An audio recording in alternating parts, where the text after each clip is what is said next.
gusto ni Paulo is mag-heal. Okay? Gusto ni Paulo na gumaling. Nandun pa rin si Paulo sa pag-intindi, sa pag-unawa dun sa current situation ng ating Chinita Princess. Kasi alam naman natin mga kachika, no, na si Kimi hindi biro yung pinagdaraanan, sunod-sunod na pain, sunod-sunod na, alam niyo yon, trials sa buhay. So, ang nangyayari ngayon, syempre dahil si Paulo, isa siya sa mga sabihin nating sandigan, okay, ni Kimi. Lalo na parang at this point in time, okay, hindi alam ni Kimi kung kanino talaga siya magtitiwala. Nalilito siya eh. Siguro, oo, nagtitiwala siya kay John Paul, nagtitiwala siya kay Twinkle, pero hindi mo maiwasan sa kanya yung matakot na magbigay ng tiwala ulit in full sa family member. Kasi isipin nyo yung pinaka-close niyang kapatid, yun pa yung tumraidor sa kanya. And sabi nga sa balita, hindi lang sila yung member ng family ni Kimi na nagnakaw sa kanya, but meron pang iba, yung iba medyo malalayo na pero kadugo pa rin nila na naging kasabwat ni Lakam sa pagnanakaw ng financial ni Kimi. Okay, so eto mga chika, tinalakay kanina yung meaning, di ba? Ito medyo naano natin to, medyo na-disregard. Okay? Na-disregard natin to kasi nag-focus tayo doon sa 100% nga na sagot ni Paulo sa tanong sa kanya sa status nila ni Kim. Pero mga kachika, doon sa part, yung flower na binigay ni Paulo kay Kimi, meron meaning yon. Okay? At kung ano yung meaning ng flower na yon, pakinggan ulit natin dito. Okay? Tara, tingnan natin. Sabay natin panoorin to. Power si Paulo para kay Kim, healing at protection ang simbolo. So, ayan kapag kasama. Healing at protection, yung simbolo ng flowers na binigay ni Paulo kay Kimi. Yung napakaraming flowers, di ba? Ang dami nun, siguro mga 20 to 30 roses yun. Si Paulo Abilino, watch po natin to. Go, go, go. Kasi yung meaning pala ng Chloe flowers yung binigay ni... Okay. Aba, nag-research. Okay, wait. Ay, Chloe flowers. Akala ko rose yun. What kind of flowers is it again? Peony? Favorite ni Kim yata. Oh, favorite ni Kim. So it means pala, it symbolizes healing and protection. Oh, symbolizes. Eto mga kachika, ito yung hindi natin masyadong napansin nung nakaraan, di ba? Yung meaning, yung symbol na meron doon sa flowers na binigay ni Paulo kay Kimi, ang meaning pala nun, healing and protection. So mga kachika, feeling ko, isa sa mga objective ni Paulo this year is completely mag-heal si Kimi. Feeling ko hindi na kay Xian Lim. Labas na si Xian Lim dito.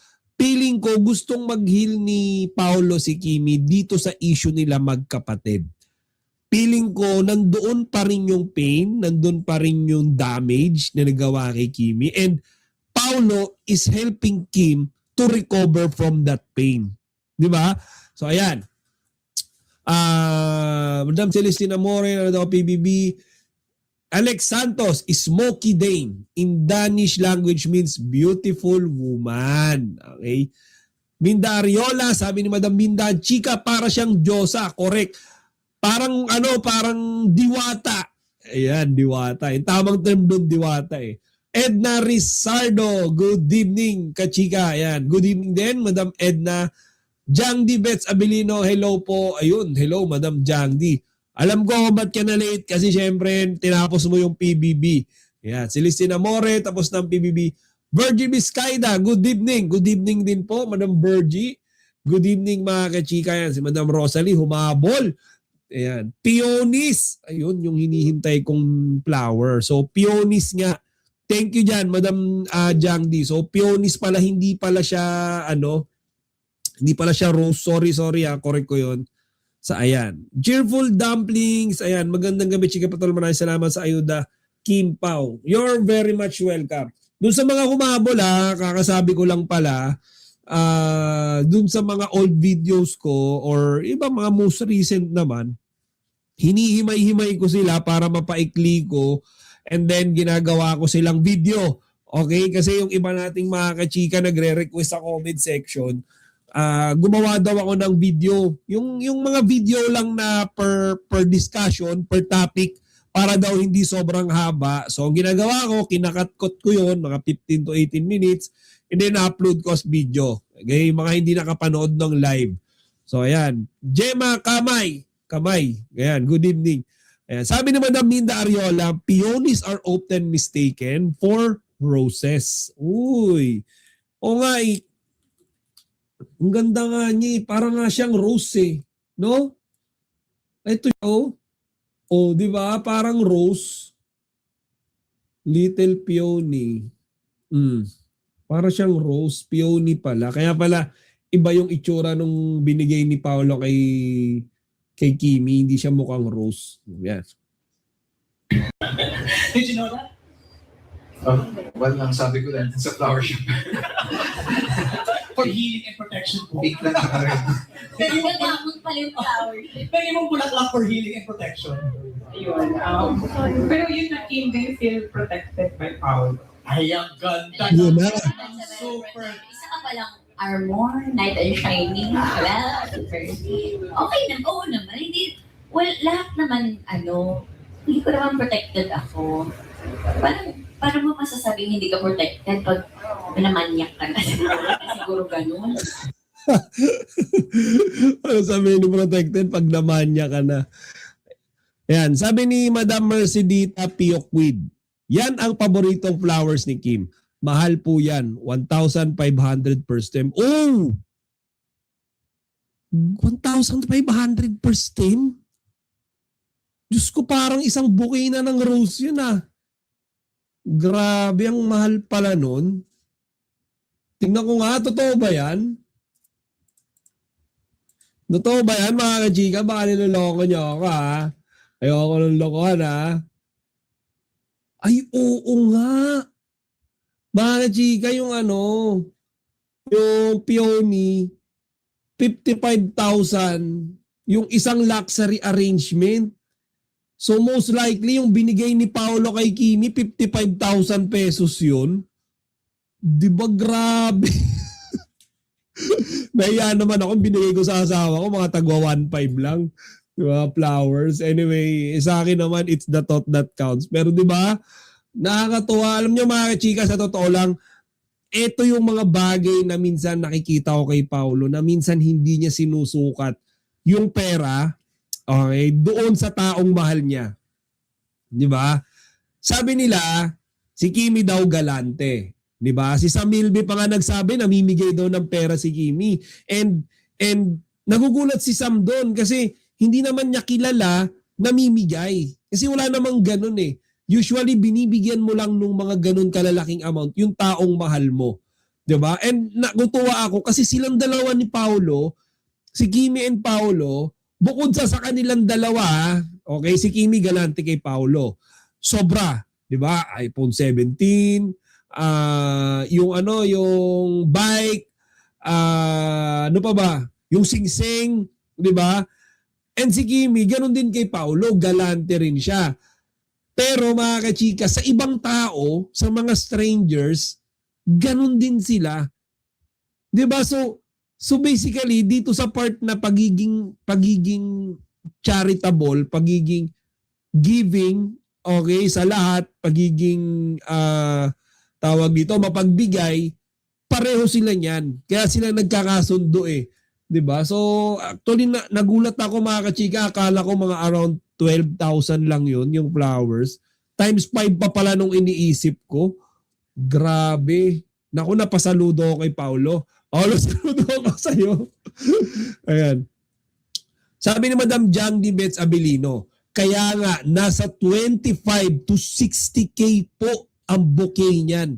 Nakakalula naman yung presyo. Kasi lahat naman ng tao na kasalamuha ko ay may respeto sa akin. So, I feel protected. Actually, hindi naman lahat nung nakakasalamuha ni Kimi may respeto sa kanya. Okay? Merong isa lately, just recently, hindi siya nirespeto. Ayoko na sabihin pangalan. Kilala nyo naman kung sino pero merong isa, hindi siya nirespeto. And we all know who's that. Hindi pa siya nirespeto in front of live national television. At balita ko nga, bukod, sa mga fans, pati si Meme Vice Ganda nag-react dyan. Okay, doon sa ginawang hindi pagrespeto kay Kimi in live national television sa mismong show pa na pinagtatrabahoan ni Kimi. If ganun. You know what? Let me say something. I think where Natalie's coming from is we haven't seen you this comfortable ng matagal. Wow! You're Hindi, we're not seeing you this comfortable lang matagal. so safe when you're with Paolo. Yan, no? Sikyo pa na siya. Sorry. Hindi ko alam. Hindi ko napapansin. Pero kung yun ang napapansin niyo. Pakilan nyo na to, na project. 4. Oh, see? Diba? If you don't feel safe with your... Grabe, no? Fourth project, tas hindi pa feel safe. Ang isyong flowers ni Paolo para kay Kim, healing at protection ng simbolo, ay talagang nakakakilig at may lalim kung iisipin. Flowers, yellow. Kapag pinag-uusapan ito tungkol kina Paolo Avellino at Kim Chiu, hindi lang basta simpleng pagbibigay ng bulaklak ang nakikita ng fans. May mensahe at emosyon sa likod nito. Tulip, healing. Ang healing ay simbolo ng paghilom, maaring mula sa mga nakaraang pagsuko, heartbreak, sa stress at pressure ng showbiz, sa mga bashers at intriga. Kung ang bulaklak ay para sa healing, para itong tahimik na mensahe na, nandito lang ako, gusto kitang maging okay. Hindi ito ingrande o maingay, pero ramdamang sincerity. Shield, protection. Ang protection naman ay mas malalim. Ibig sabihin, may pag-aalaga, may pag-iingat, may respeto sa nararamdaman ng isa.